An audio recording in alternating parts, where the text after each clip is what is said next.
गले में भगवा गमछा, माथे पर तिलक लगाकर जन सेवा करने वाले, अपने साथ युवाओं की फौज देकर चलने वाले, हिंदू हृदय सम्राट कहे जाने वाले प्रियांक सिंह ठाकुर युवाओं के कहने पर 2023 में विधानसभा चुनाव लड़ेंगे। मध्य प्रदेश के बुरहानपुर जिले में भारतीय जनता पार्टी से लगातार टिकट की मांग के लिए उम्मीदवार बढ़ रहे हैं।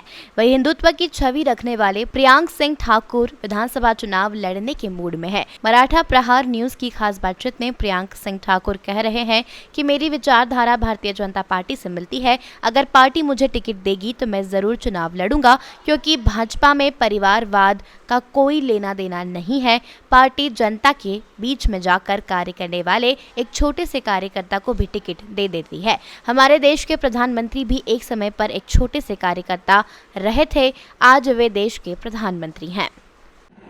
युवा दिलों की धड़कन, हिंदुत्व की छवि रखने वाले प्रियांक सिंह ठाकुर जी हमारे साथ हैं।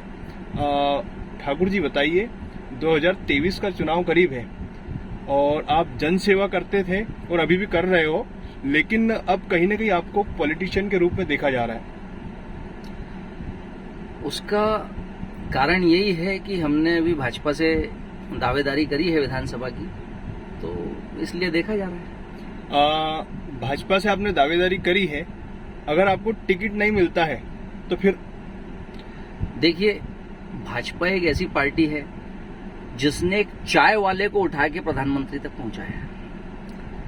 तो भाजपा परिवारवाद पे कभी भी विश्वास नहीं करती है और मेरे बाप दादा से लगा कि मेरे खानदान में आज तक कोई राजनीति में नहीं रहा है। करीबन मतलब लगभग अपन बोलेंगे 18 कैंडिडेट जो है भाजपा से टिकट की मांग कर रहे हैं, उसमें एक आप भी हो, लेकिन आपकी जो छवि है एक हिंदुत्व की छवि है और कहीं ना कहीं आप हिंदुत्व की लड़ाई लड़ते भी आ रहे हो और युवाओं की अच्छी बड़ी फौज भी आपके साथ में है। अगर टिकट मिला तो आपके क्या कार्य होंगे? आपने बताया कि इतने 17 है 18 है भाजपा से हैं, तो सबसे पहली बात तो मैं बोलूंगा ये बहुत अच्छी बात है।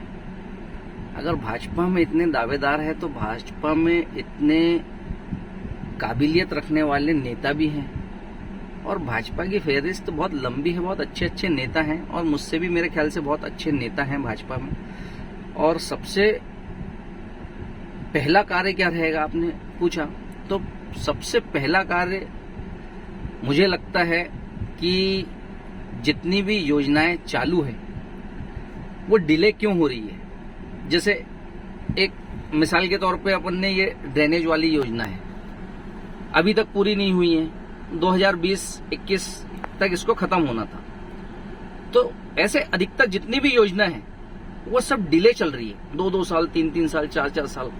तो उसका कारण क्या है ये जानने की मैं कोशिश करूंगा और जो भी और जवाबदारी तय करना है। अगर मैं जवाबदेह हूं उसके लिए तो मुझे अपनी सीट पे बैठने का हक नहीं है। उसी प्रकार से अगर कोई अधिकारीगण उसके जवाबदेह हैं तो उनको भी हटना चाहिए, जवाबदेही तय होना चाहिए। जैसे जैसे चुनाव करीब आ रहा है वैसे वैसे आपकी एक्टिविटी बढ़ती जा रही है और लगातार आप समाचार पत्रों में भी कहीं ना कहीं सुर्खियों में बने हुए हैं, तो क्या लगता है आपको? नहीं, एक्टिविटी नहीं बढ़ रही है, ये ऐसे ही सतत हमारी तो सुबह से हमारा रूटीन है ये कि सुबह से नहाना धोना, स्नान करना, नाश्ता करना और उसके बाद सीधा बाहर चले जाना और रात में घर पे आना।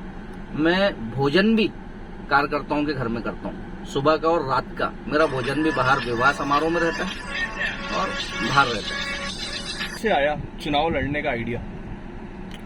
देखिए, मैं राजनीतिक व्यक्ति नहीं हूँ और राजनीति में तो अभी नया नया कदम रखा है, मुझे राजनीति आती भी नहीं है। मैं संगठन में मैंने कई सालों तक काम किया है और कार्यकर्ताओं को आया आइडिया, मेरे को नहीं आया। मैं अभी भी इस कीचड़ में नहीं जाना चाहता, पर अब धकेल रहे मेरे को तो जाएंगे और कीचड़ को साफ भी करेंगे। अच्छा, बीजेपी ही क्यों? सिर्फ जहां विचार मिले वहां जाना चाहिए।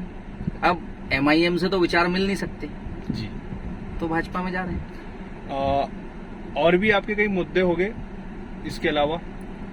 देखिए, जब राम राज्य की हम बात करते हैं तो केवल हिंदुओं का ही विकास नहीं होता है, उसमें सभी धर्मावलंबी आते हैं और एक ऐसे सशक्त समाज की स्थापना की जाती है जहां पर विकास के साथ साथ किसी की अनदेखी ना हो, तो इस प्रकार का रामराज्य होता है, उसकी स्थापना ब्रह्मपुर के अंदर करना चाह रहे थे। युवा कहीं न कहीं आपको एक हिंदुत्व की छवि वाले रूप में देखते हैं, और हम भी अक्सर आपको देखते हैं कि गले में भगवा गमछा, माथे पे तिलक। देखिए, आप कई सालों से मेरे को देख रहे हैं जी। 10 साल पहले भी मैं यही ऐसा लुक था, तब तो चुनाव का कोई आइडिया भी नहीं था। आपने अभी तो आइडिया बताया, तो ये तो हम बचपन से वैसा रह रहे हैं। अगर पार्टी टिकट दे दे और चुनाव जीत गए तो उसके बाद भी यही लुक रहेगा? बिल्कुल यही रहेगा। मेरे को वो कुर्ता पैजामा और राजनेताओं जैसा, क्योंकि मैं अपने आप को राजनेता अभी भी नहीं मानता, तो वो मुझे, मेरा जो गेटअप है वो गेटअप यही रहता है।